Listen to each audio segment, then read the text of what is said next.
തിരുവനന്തപുരത്തേക്കാണ് 9ാം class വിദ്യാർത്ഥി ദുരൂഹ സാഹചര്യത്തിൽ മരിച്ച നിലയിൽ. വെങ്ങാനൂർ സ്വദേശി 14 വയസ്സുകാരൻ അലോക് നാഥാണ് മരിച്ചത്. കുട്ടിയുടെ കഴുത്തിൽ പാടുകളുണ്ടായിരുന്നു. സംഭവത്തിൽ പോലീസ് അന്വേഷണം തുടങ്ങി. മൃതദേഹം കണ്ടെത്തിയത് വീട്ടിൽ തന്നെയാണ്.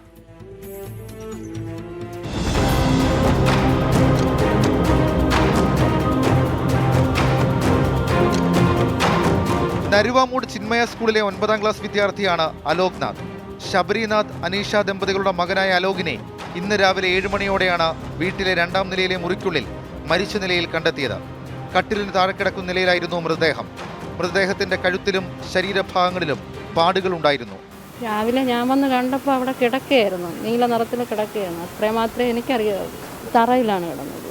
ഇത് എക്സാക്റ്റ് ഞാൻ കണ്ടില്ല, ചുവന്ന കളർ മാത്രമേ ഞാൻ കണ്ടുള്ളൂ. വേറെ ഒരു കുഴപ്പമില്ല.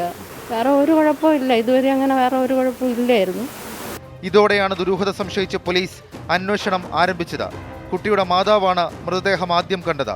തുടർന്ന് നേമം ശാന്തിവിള ആശുപത്രിയിൽ എത്തിക്കുകയായിരുന്നു. ഇൻക്വസ്റ്റ് നടപടികൾ പൂർത്തിയാക്കി മൃതദേഹം പോസ്റ്റ്മോർട്ടത്തിനായി തിരുവനന്തപുരം മെഡിക്കൽ കോളേജിലേക്ക് മാറ്റി. 24 തിരുവനന്തപുരം.